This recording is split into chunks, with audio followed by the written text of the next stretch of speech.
Hey, good afternoon, intro psych class. Welcome back. Welcome back.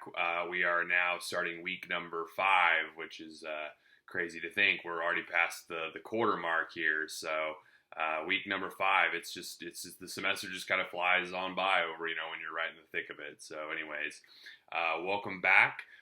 First thing I wanted to say is that exam number 1 is due tomorrow evening. I'm recording this on Sunday afternoon around noon.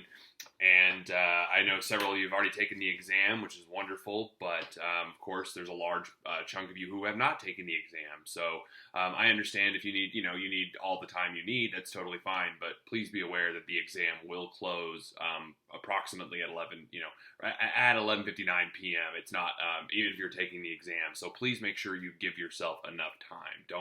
Don't wait until like 11, or I wouldn't even wait till 10 tomorrow night. I mean, give yourself at least 2 hours, and I think if you waited till 10 tomorrow night, you're probably really cutting it close. So I don't think it'll take you 2 hours, but give yourself that amount of time just to be safe. So that's due tomorrow. But once you are done with the exam, some of you have, you can already begin moving into our next chapter, which is chapter 5. One of my favorite chapters that we cover. It's the chapter on learning theory, on learning, on how organisms learn, specifically how humans learn. And in this particular chapter, you're going to encounter some theories that have been around for quite some time in terms of psychology and are still used to this day. Some of the most prominent theories, for example, in educational psychology, what I study in my doctorate, it comes from learning from this particular chapter. So it's sort of foundational for a lot of psychology, a lot of fields of psychology. So you're going to read about classical conditioning, which if you have any experience of heard about classical conditioning before, you've probably heard about Pavlov and his dogs. That is a study that is commonly associated with classical conditioning. Same with the little Albert experiment. You'll read about both of those in your textbook. So when we talk about classical conditioning, more often than not, we are talking about involuntary learning, things, involuntary behaviors that we have learned. For example, sort of reflexive behaviors. So one of the easiest ways to think about that is through taste aversion. If you eat a certain food one time and you get sick, like let's say you go to a restaurant and you get sick, you figure out pretty quickly, okay, I want to avoid that particular food because it makes me sick. You develop this association very quickly, and it makes a lot of sense. It's part of our survival mechanism. We don't want to be eating foods that make our stomach upset and possibly poison us or hurt us. So the body and the mind figure out pretty quickly and make these associations. So that's really what classical conditioning is about, are these involuntary reflexive behaviors that develop through association.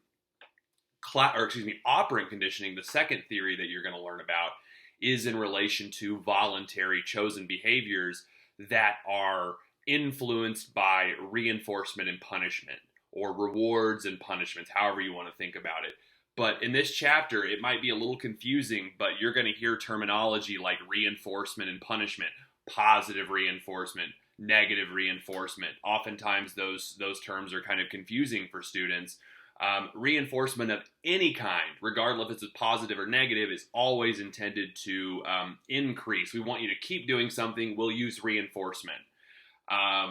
Versus punishment, positive and negative punishment is always intended to decrease behavior. We want you to stop a certain behavior, we'll use punishment.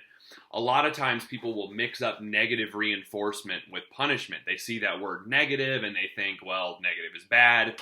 But in psychology, oftentimes when we say negative or positive, we're really talking about addition and subtraction, not good or bad. So think about it in terms of mathematics. Don't think about it in terms of good or bad. So, and you're also going to read about observational learning, which is a really powerful theory as well. This idea that we learn by simply observing other people. I mean, think about yourself. I mean, how many times have you ever pulled up a YouTube video so you can figure out how to do something? I mean, I do it all the time. Every time I go to a conference, I forget how to tie a tie, and I have to look up, inevitably watch a YouTube video on how to tie a tie. So I think that's a very powerful way in which humans learn. So you probably experienced it yourself, but you'll read a little more about it in Bandura. And in relation to media violence, when we consume violent media, what kind of behaviors are we sort of observationally learning is where that kind of topic goes into. So read about that as well. So you're going to read chapter 5. There is a discussion post that is up now. It will be due on Wednesday, your initial post, and then 2 peer responses by Friday. This week, I want you to come up with your own examples of classical and operant conditioning. And I want you to use the terminology. So when you talk about classical conditioning, you need to talk about an unconditioned stimulus and response. You need to talk about a neutral stimulus. You need to talk about a conditioned and stimulus and response. Those are terms that need to be present in your example. And then in your example of operant conditioning, you need to talk about whether the behavior is being reinforced or punished. Is it positive or negative? So be very familiar with the terminology this week. That's really what I'm kind of pressing upon you, is that familiarity with that terminology and being able to apply it to your own experiences is really important with this chapter. There's a lot of heavy terminology, and I want you to be able to navigate through that terminology accordingly. So, discussion post is due Wednesday. 2 peer responses are due by Friday. You also have a response paper, number 4, that'll be due on Sunday, so a week from today. And that response paper, I want you to watch a TED Talk about phobias, because classical conditioning also applies to how we develop phobias.